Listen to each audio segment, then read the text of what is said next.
tackle the homework my teacher assigns. Homework. Oh, homework. You were last on my list. I simply can't see why you even exist.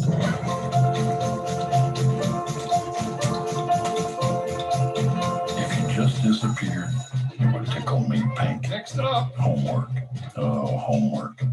I hate you. You stink.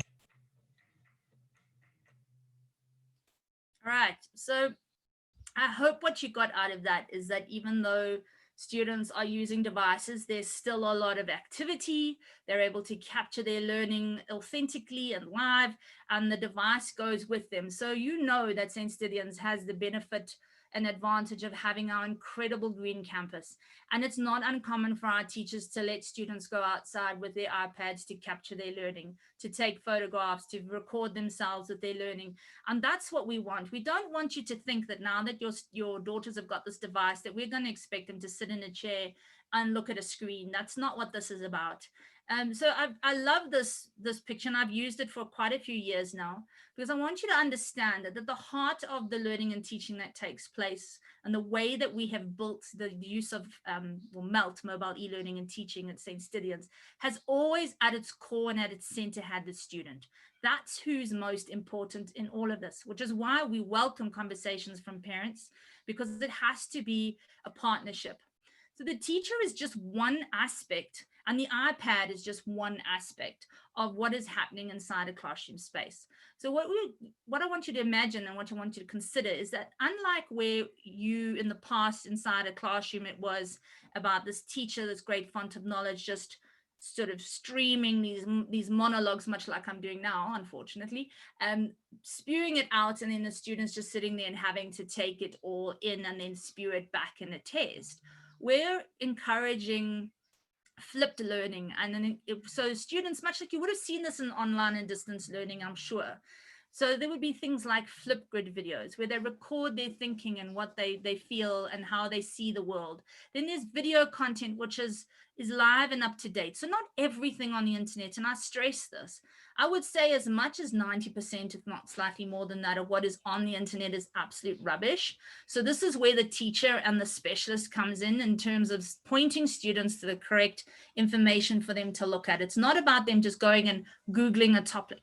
Having said that, one of the core skills in terms of digital intelligence is for students to be able to recognize when something is fake news or something is inaccurate.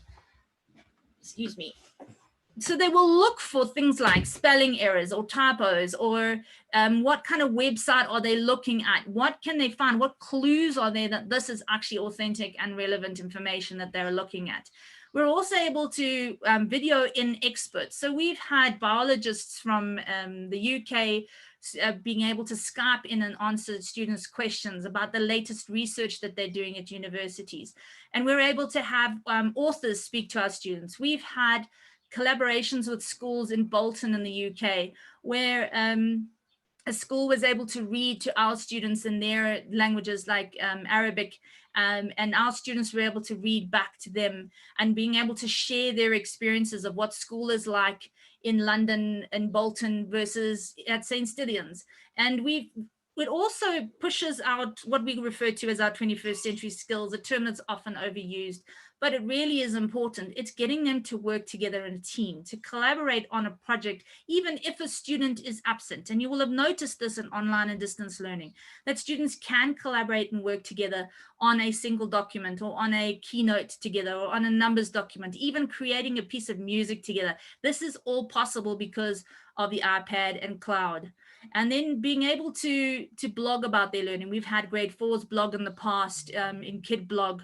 We've had independent work, being able to use a number of different features and understanding using data and how if we tweak one little number here in a numbers document, how it changes the graph and the chart on a sheet inside of numbers.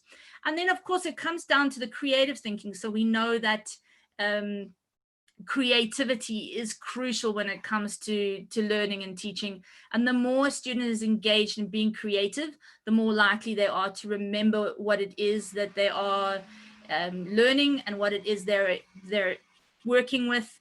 and they're able to remember a lot more of it because they've had the opportunity to put a little bit of themselves. So instead of consuming all the time, they now become part of a creative process and they make their own contribution to the world of learning and teaching. I do see some hands up and I promise I'll get to those. I'm not ignoring you. So this is a moment where I can possibly address some questions if there are any. Lee, is there a good alternative to WhatsApp?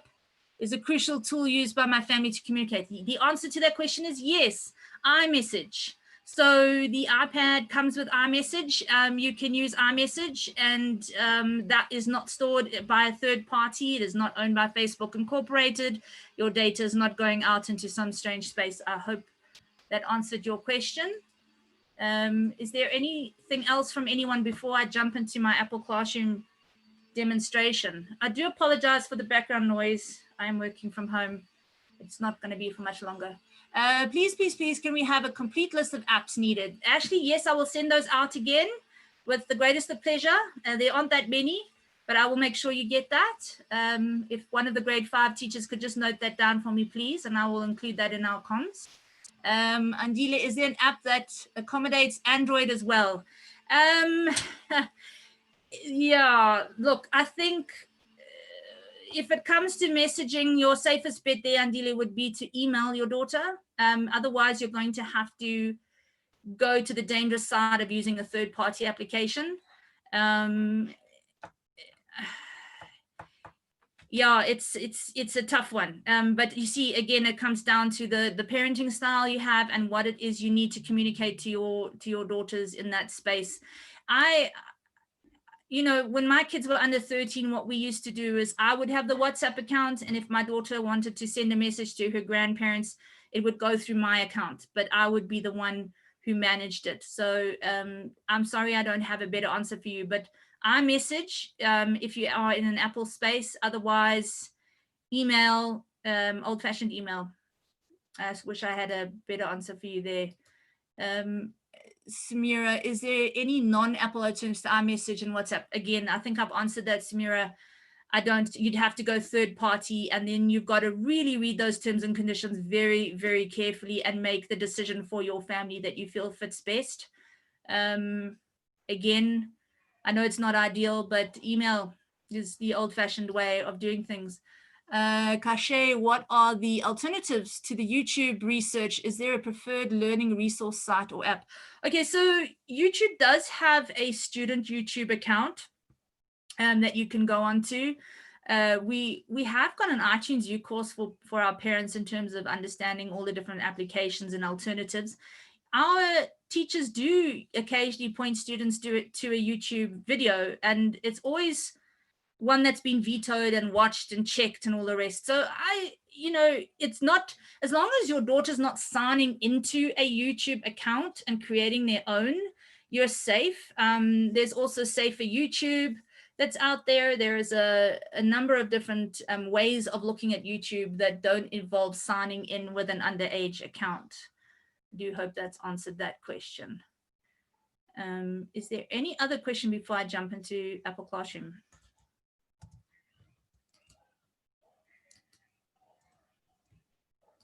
Let's just get out of there.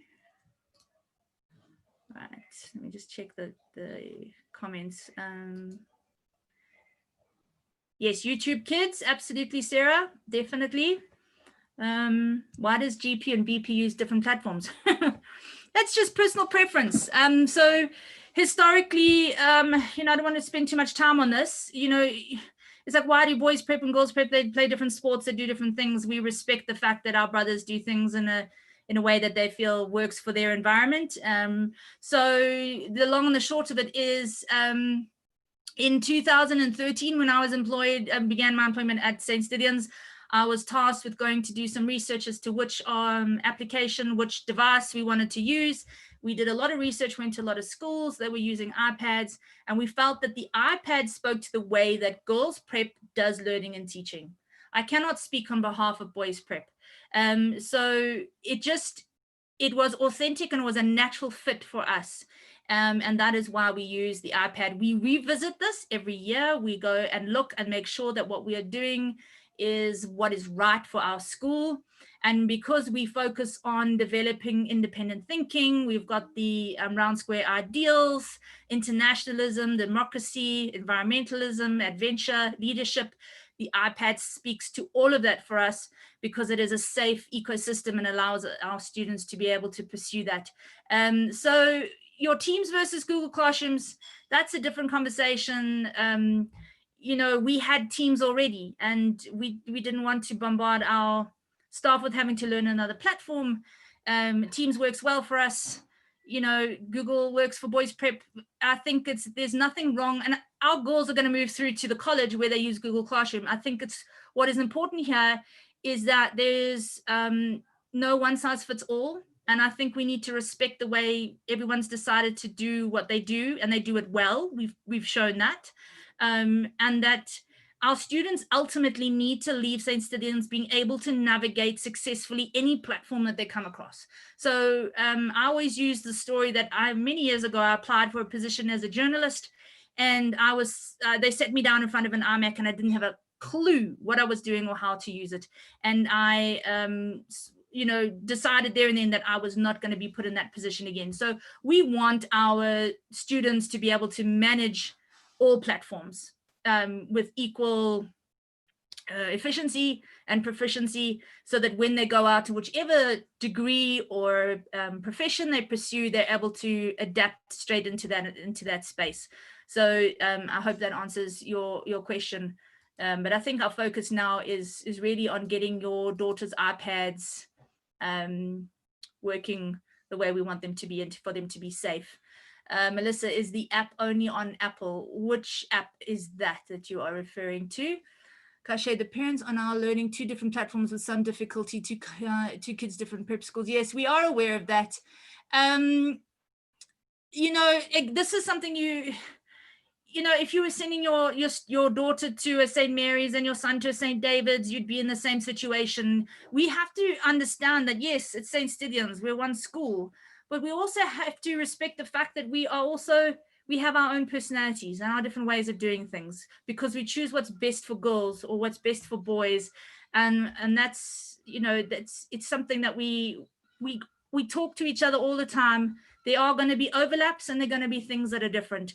And I understand that from a parent's perspective, it might seem a bit challenging, but that's in terms of role modeling. You need to understand that if you changed careers and you changed companies and you moved from a Microsoft space to a Google space, or a Microsoft to an Apple, or an Apple to a Microsoft, or Apple to Google, you'd have to undergo that shift and that change as well. It's harder for older people. Dare I say, it's harder for older people to make the change and adapt, but we need to role model flexible thinking and say to our girls, so I don't understand how this works. Help me, right? There's nothing wrong with that. And reach out to us. It's being flexible, because things change. They change on a dime. We've got so many things that have changed.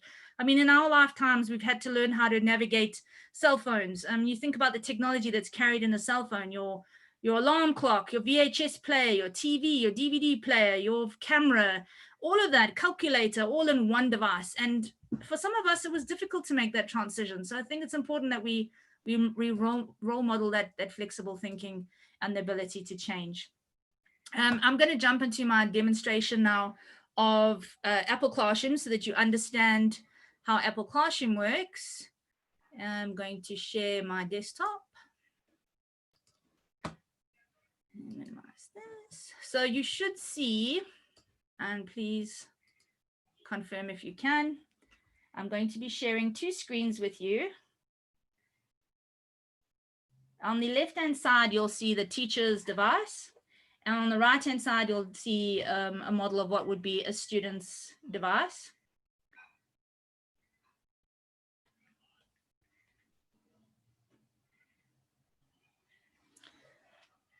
So for Apple Classroom to work, there is no need for the student to have Apple Classroom, the app, on their device.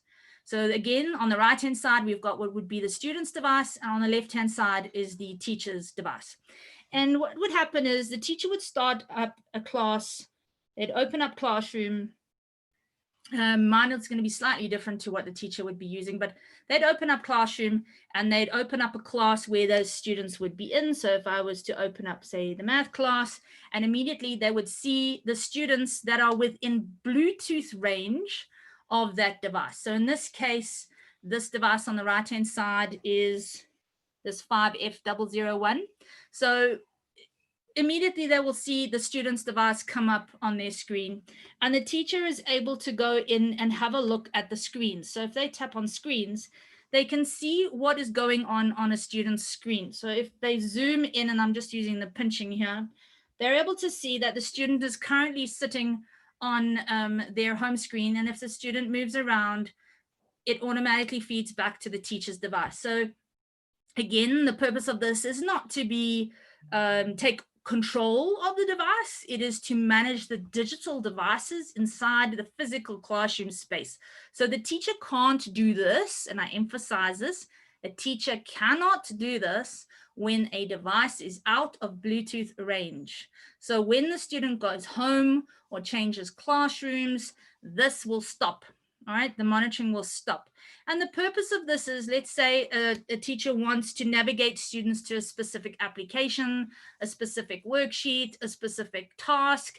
They can actually put students into groups within the digital space. So they can use the navigate button up at the top, or use open a specific application.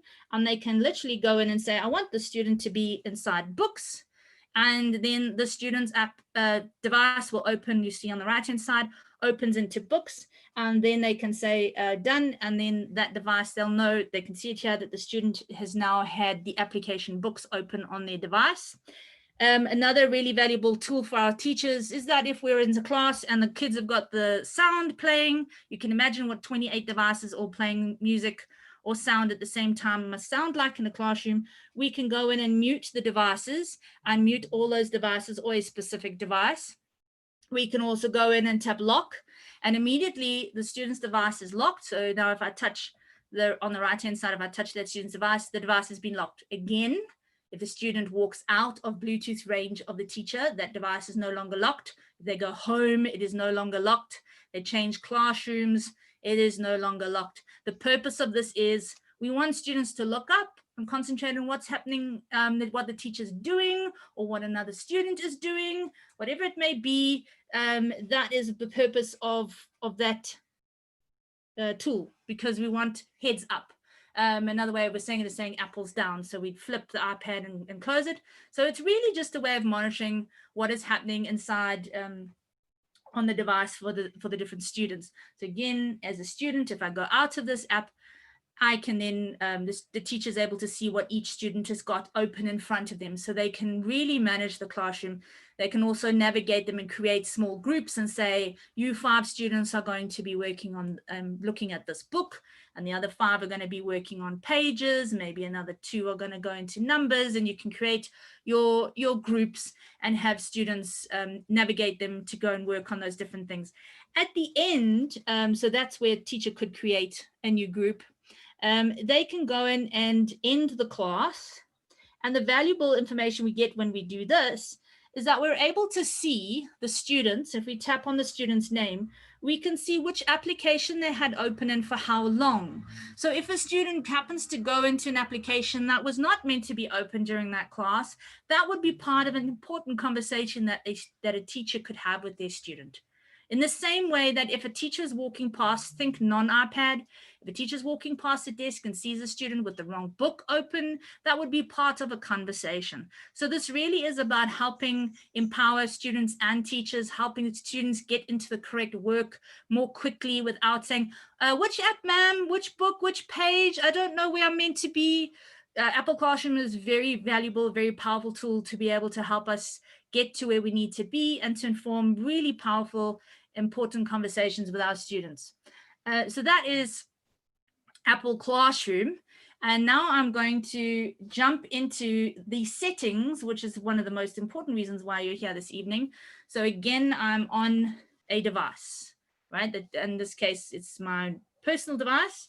What you'll need to do on your daughter's device. And I'm going to go through this quite quickly.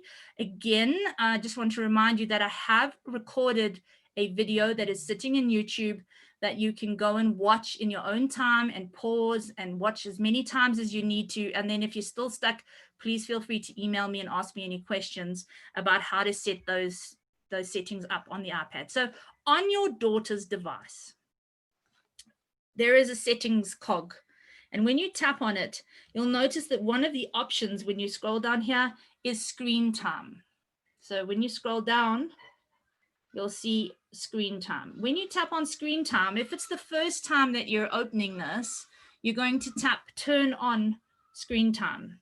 And it's going to pop up with some notifications about what you can get from screen time. And one of the really valuable things, which is worthwhile looking at as a family, to look at once a week. Sorry, excuse me, I feel like a sneeze coming on. All right, I think I've missed it. Is the weekly reports. Why not open up your devices? And this is very informative. Your devices, your kids open theirs, you know, and as a family, look at your weekly reports, because that will inform you as to how much time you are spending in different applications, how much time you've spent on Facebook, how much time you've spent on Twitter or on WhatsApp. A number of different things are available when you go and have a look at your weekly reports. And it can be an important conversation because you'd be shocked and amazed at just how much time you can spend and in different applications. And then the downtime and app limits are set here, as well as the content and privacy restrictions, and your screen time passcode can be done. All of it can be done here. So it prompts you and it says, is this iPad for yourself or your child? So you are on your child's device. So you would say, this is my child's iPad. In this case, this is my personal iPad. So I'm going to tap on this as my iPad. So excuse me one moment.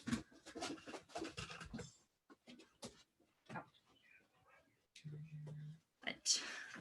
Sorry about that. Okay, and you'll notice that it's got the name of my iPad and it's got some information about how I've used my iPad. Now, because it's the first time I've turned this on, it's not going to give us any information about the activity and what I've been doing with my iPad up until now, because I've only just activated it now. But what it will do in the future is when you come in here, you'll be able to see the daily average from, I don't know how well you can see that, but it's got Sunday through till Saturday of how much time is spent in different activities and different apps. If you tap on downtime, you can set a restriction for downtime to say every day from say 8 o'clock at night until 6 a.m. in the morning or 7 a.m. in the morning, I want downtime. I want the device to not have the applications to be able to be used on that device, right? So I can say, or I can customize the days. If you customize the days, you can set different times for your weekdays and your weekend, all right, which is very useful. So for now, just for this purpose, I'm going to stick to this particular time because it's my device and I'm happy with that time, and I go out. And then app limits. You can add a limit for specific applications. I need to emphasize here, please be very careful when you do this, because some of our school apps that are actually for school work that we do come under entertainment, like Kahoot, the Kahoot quiz or quizzes. Some of those come under entertainment. So don't just block out all entertainment applications. So if I tap on entertainment, it gives me a whole lot of different apps that come underneath it, and you can identify specific applications that you want to have limits on. So let's say your daughter is like me, loves to play Mahjong, and you tap on Mahjong, and then you tap next, and you say, I don't want my daughter to play Mahjong for more than 30 minutes a day, because I think that's more than enough time. And then you can say whether you want that to be every day, or you can specify specific days. You can go in and customize the days. You can decide if you want to give them longer on weekends, and then simply tap add. So this process is going to take you some time, And I think it's very important that you have conversations with your daughters while you're doing it to discuss the why. The 30 minutes may seem like a long time, and it's amazing how quickly it actually goes by. But again, just make sure that the applications that are for school that are within that app list are not part of this limit, because we are going to have sometimes we've had cases where students are busy working on a Pages document, and then boom, their app limit comes up, and we have to contact a parent and say, please, can you give your daughter more time so that we can use the Kahoot quiz application or Pages or whatever it may be, or give her more time so we can use the iPad. So those kinds of things, just make sure that those are things that you consider when you are setting these up. Go back into screen time. We've got communication limits, set limits based on your contacts. So you can actually say, I don't want to allow communication with people at specific times. And this is a good segue for me to talk about messaging your children during school. Please, please, please. We have a receptionist that you can call and get messages to your daughters. You can email the teacher. We need to role model what is appropriate behavior with devices. There is nothing more distressing and disruptive than when a parent receives a message from their daughter in the middle of the school morning saying, Mom, I feel sick, or Dad, someone's bullying me, or whatever it might be. And then the parent is in a flat panic, not sure what's going on at school, and then tries to contact the receptionist, who now has to track the child down, who by then turns around and says, oh no, it's all fine. Because in that moment that the student was having a difficult time. Remember, our girls need to learn to self-regulate, and there are more than enough facilities and people and opportunities for them to come to us to share what is worrying them, for us to help them learn to navigate life and learn to self-manage, self-regulate situations. If it requires the involvement of a parent, I promise you we will get you involved.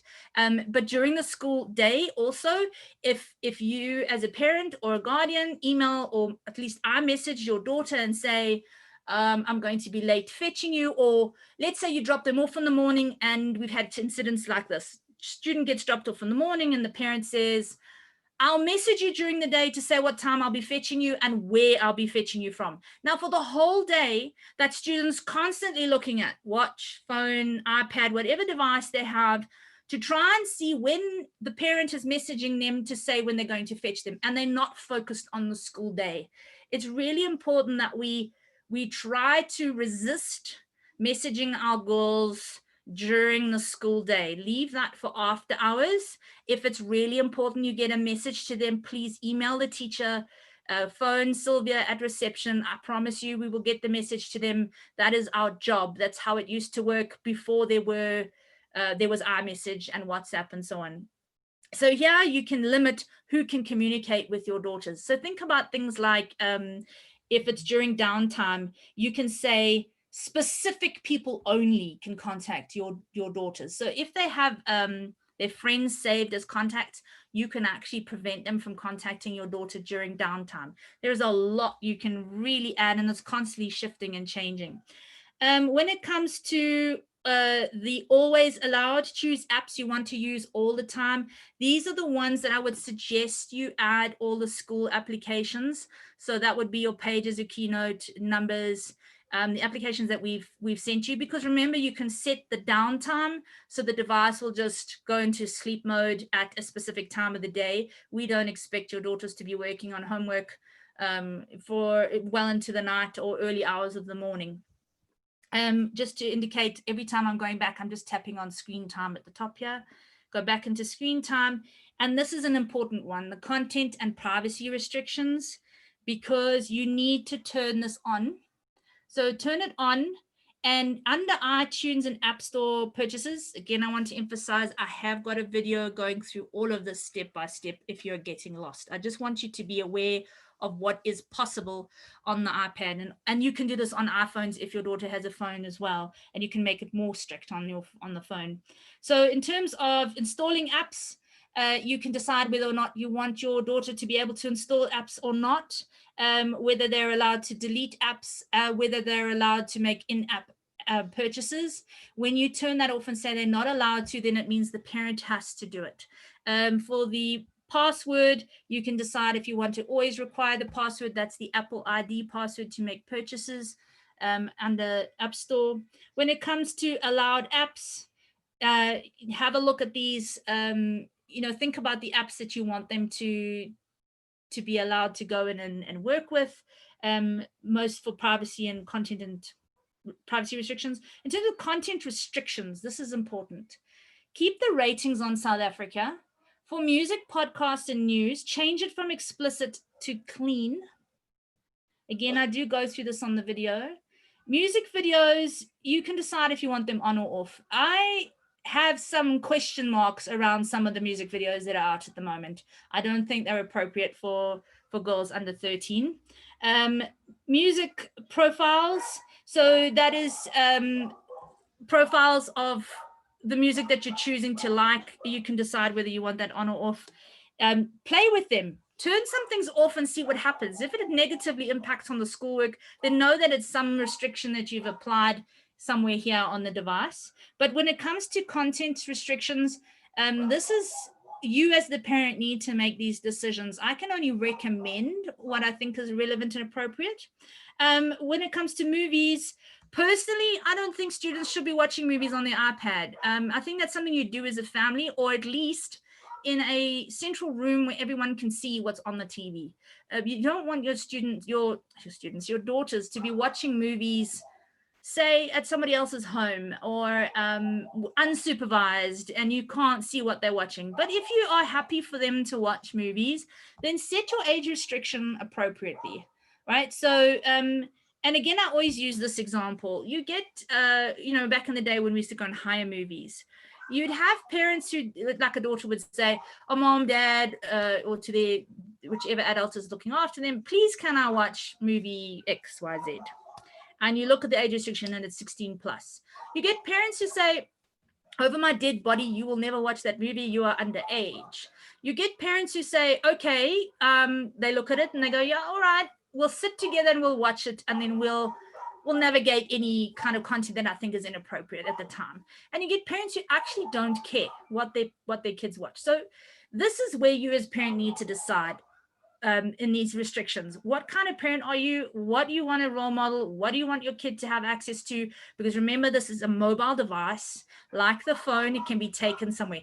And I would argue the phone more than the iPad, because it can be put in a pocket and carried easily and hidden, right? It can be hidden under the covers. An iPad, what we found in the girls' prep is that because we don't encourage phones on campus, and if they do bring them onto campus, they have to be locked away between school hours. So we recognize that sometimes parents want to be able to message their daughters, but then they keep them locked up and they get them after school.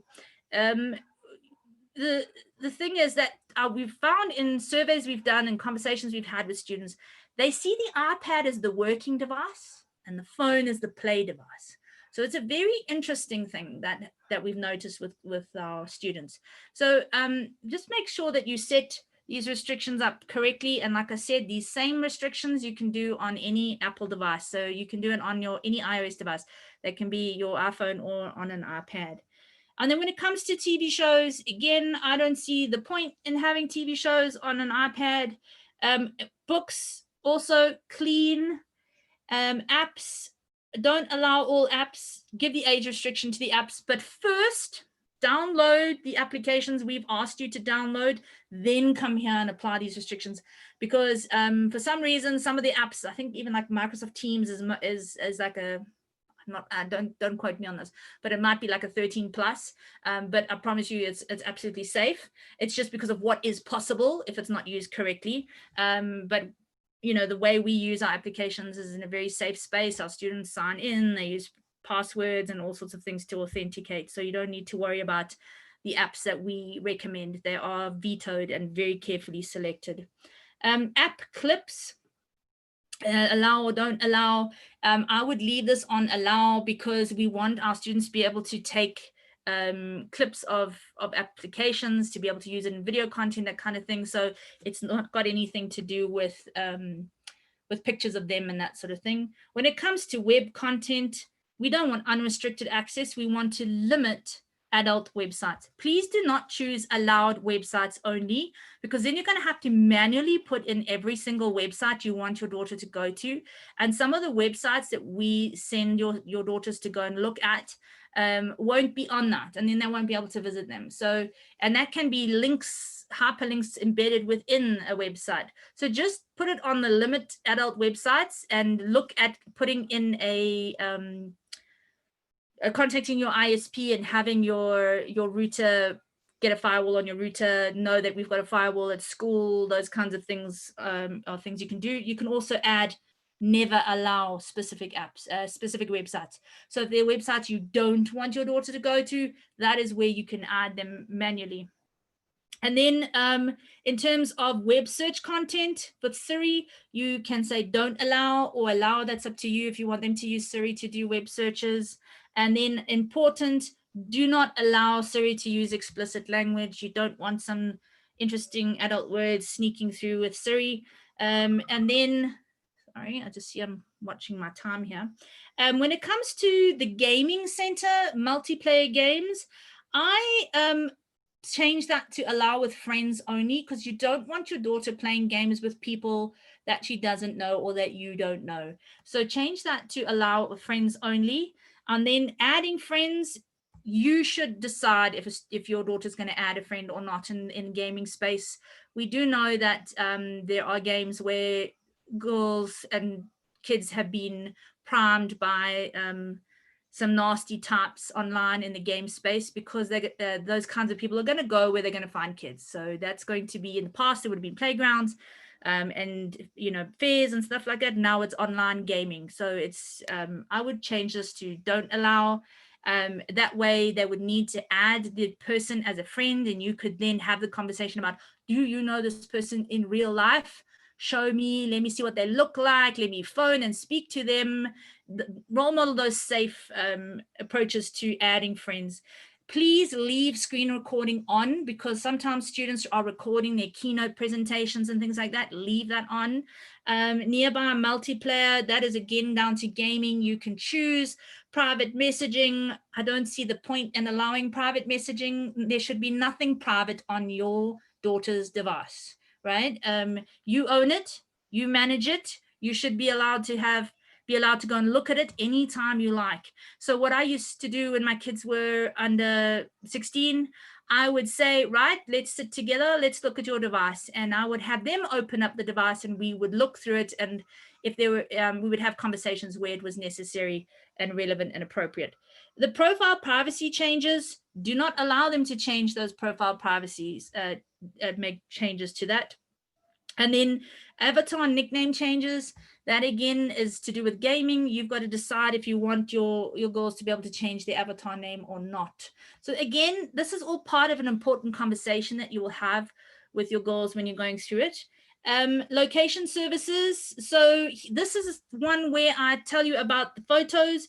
Please make sure that the apps that are, because some apps will need location, like maps when you're doing Find My iPad if it's missing.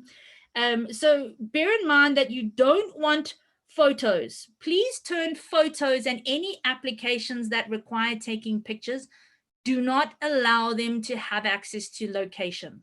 Because what happens then is when a photograph gets taken, it tags it with where and what time that picture was taken. So when it is uploaded somewhere or shared with someone else, then that metadata is sitting on that picture and they can know where it was taken and when it was taken. You do not want that. That is a very important one that you turn off. Again, this is in my video if you need to go and look at that. So when it comes down to all the rest of this, you can go through it. Bluetooth sharing, allow it, because that allows our girls to be able to airdrop content from their device to their teacher or from their device to their friend, and we do that within the space when we are working. Speech recognition, allow it. It's a great tool for allowing students to do speech to text. So advertising, you can turn off. A lot of this is really just common sense, and if you're not sure, then just ask me. And then when it comes down to allow changes, do not allow changes to the passcode, because you as parents need to put in that passcode All right.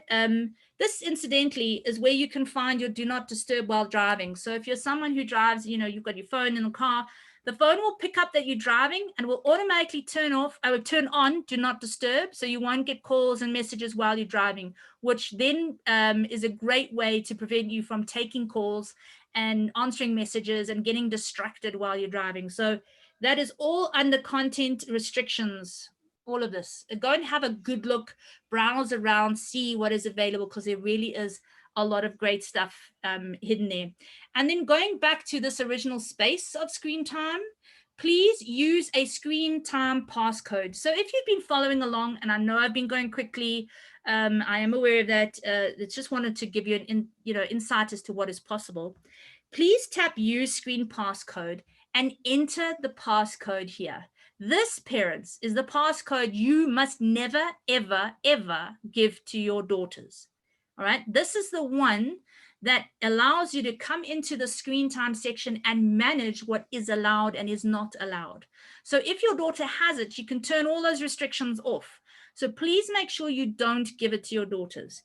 If for some reason you forget that passcode, go to the iStore and they will hard reboot, reset the device. And then when you sign into iCloud, you can download all the apps you've purchased, any data, any photos, any documents that are sitting in iCloud will automatically sync with your device. So you won't lose anything other than what may be on the device itself, like saved on the device, but not sitting in the cloud. But you can do that. And then another little feature they've added here is the share across devices, where it says you can enable this on any device signed into that iCloud. So if other devices in your family are signed into the same iCloud, you can turn on those same restrictions across the whole suite of devices that are signed in with that iCloud account. You can also set up a screen time for a family. So if you've got more than one child and they're using devices, this is where you can go in and do all of that. And as you can see, as I've been using the device, it's showing me my screen time, how much time I have spent now using this device. It's 19 minutes. Which is very informative. And then when you have used it substantially, you'll be able to actually go in and see how much time was spent on specific applications when you do that report, and you're able to go in and see that report.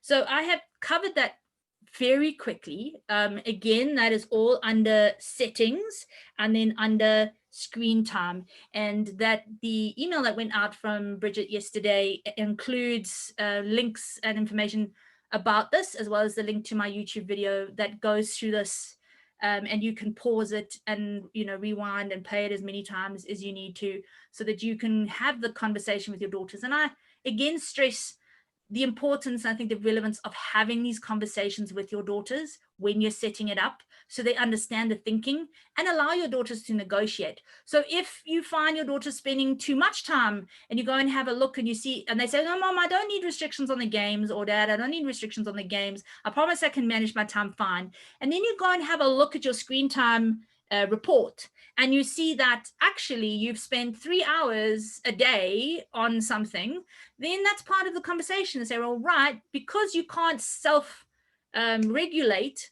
I'm going to help you. And what do you think between the two of you? You have all the 4 of you or 5 of you, in your family, you have a conversation and say, how long do you think is fair for you to be allowed to use application XYZ? And then you're able to set that restriction. And then if the report is good, or you see they're doing well in school and they focused and there's been some positive changes, behavior changes, you can increase that time. Or if you feel that there have been things that are happening that you're not happy about and there needs to be more regulation, you can go in and decrease the time. And of course, there's holiday times and there's schoolwork times, there's all of that. And like I said, think about doing this for yourselves as well. So now I'm going to jump back into my presentation, and I promise I will get to questions in a moment.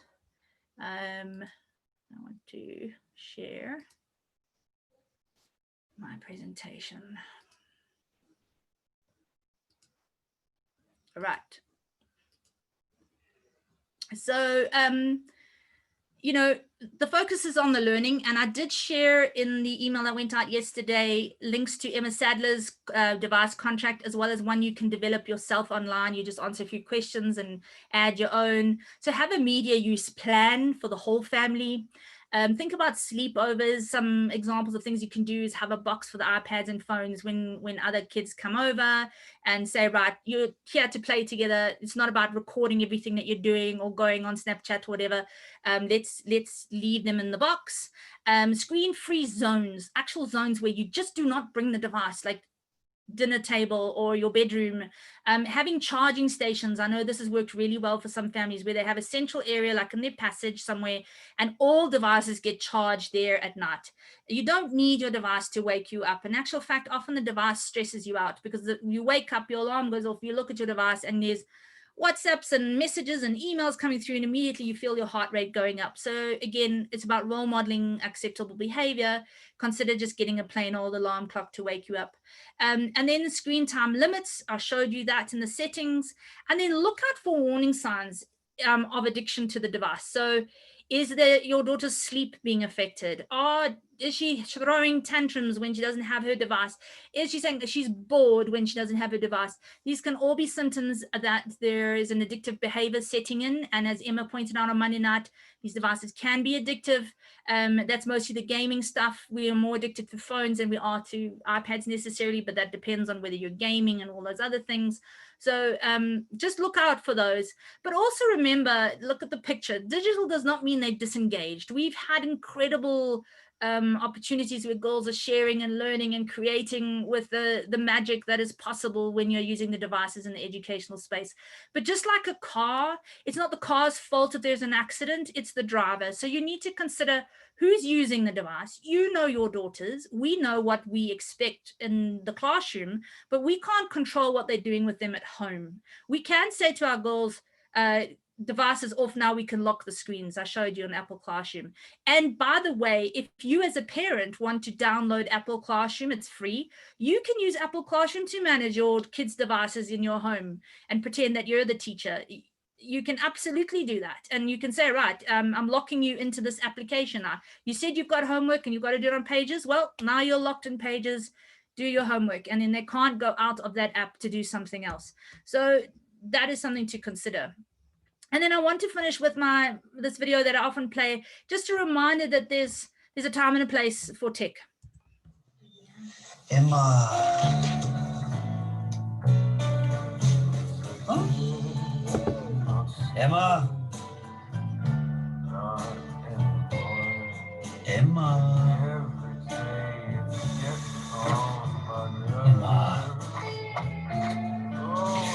Emma.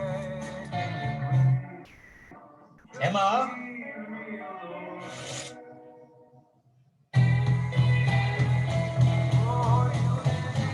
Right. So like I said, there's a time and a place for everything.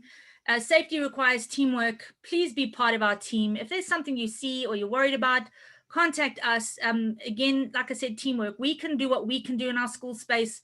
We can do what we can to assist you and educate you as parents and to help you, but it requires everyone doing what is necessary to create that safe space where the learning and teaching can happen without the social media stuff coming in and causing headaches for everybody. And it really does. At the end of the day, your daughters, everybody is better off with them just not being anywhere near the social media. And I cannot stress that enough.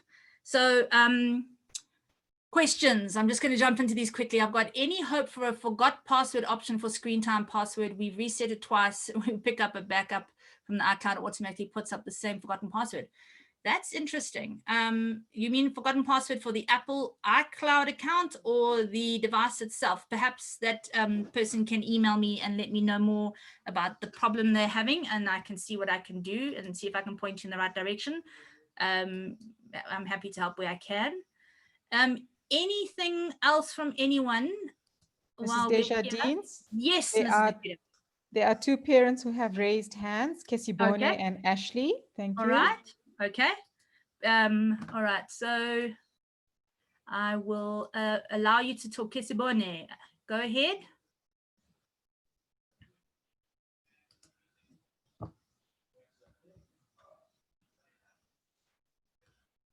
Kisibone, are you there?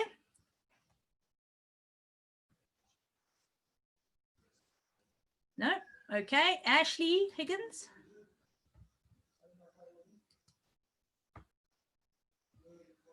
You should get a notification to unmute. I've unmuted. There you go. Yes. Hi, everyone. Just 2 minutes quickly. You keep stressing the importance of kids not being on social media. Moms, dads, I'm going to share something with you that's very scary that happened to a St. Stithians grade 7 girl the beginning of last year. She had WhatsApp. Her parents didn't check her phone. She became friends with a boy who she thought was a boy that said he'd met her through a friend at one of the St. Stithians socials. Long story short, it was a 35-year-old man who was grooming her, who was planning to meet her and on a December holiday without her parents. We intervened and we managed to stop that from happening. Please, I cannot stress enough. WhatsApp is dangerous, especially for our little girls at this age. And if you do allow your kids to have WhatsApp, please make sure you know every single contact on that phone. You check her phone regularly and you have open and honest conversations with your kids about the dangers of WhatsApp. I agree, Ashley. Thank you for sharing that story. And that is the reality. And like Emma shared on Monday night, you know, so many times she's contacted by parents who say, "Hi, Emma, my name is, and I attended your talk with my daughter last year. I never thought I'd be the parent to contact you about XYZ. It happens. It is a very, very dangerous playground. It is not a playground. Your kids just should not be there, period. That is my feeling, because if they're not there, then the damage can't be done. And if I had my way, I would make it, 16 plus, not 13 plus. They shouldn't be on social media. End of story. Anything that allows someone to post something anonymously, to lie and pretend they're not who they are, is just dangerous. End of story. Right. Thank you, Ashley, for sharing that. Is there anyone else who has any other questions or anything they want to share or ask? I think Ashley, yours is an old hand. Yeah. But otherwise, let me just see, there's a Q&A. Let me see, there's a question there. Can you confirm that girls who have phones with them at school, that these phones are locked away in their lockers until school finished? Yes, so we do request that the students lock them up. If they go and hide them, that is, we deal with that if we find out. But yes, the policy is, or the guidelines stipulate, because policies require legal things. The guidelines stipulate that if you come to school with an iPhone, any kind of phone, it needs to be locked up in your locker. If a teacher sees you with it, it has to be locked up and locked away. If the child does not have a locker, the teacher can lock it up. But all our students have lockers now from grade 3 to grade 7. So they can lock them up and then go back to them at the end of the day. Also, watches, smart watches, just put them on mute, do not disturb. Let your kids just be in the school space and make the most of the school day while they're there. We're managing the space. We've got the firewall, we've got Apple Classroom, we're managing the space. If we need to involve you, I promise you, we will involve you. But try to refrain from contacting your daughters during the school day. Keep them off social media. If we could just do that, if I could wave a magic wand and keep every girls prep student off of social media, I promise you 99% of our problems would go away, because that's where the bullying happens. That's where, exposure to things that they're too young to understand happens. Just keep them off of it. Again, thanks, Ashley, for mentioning that, because yes, that is the case. I have gone over time, and I apologize for doing this.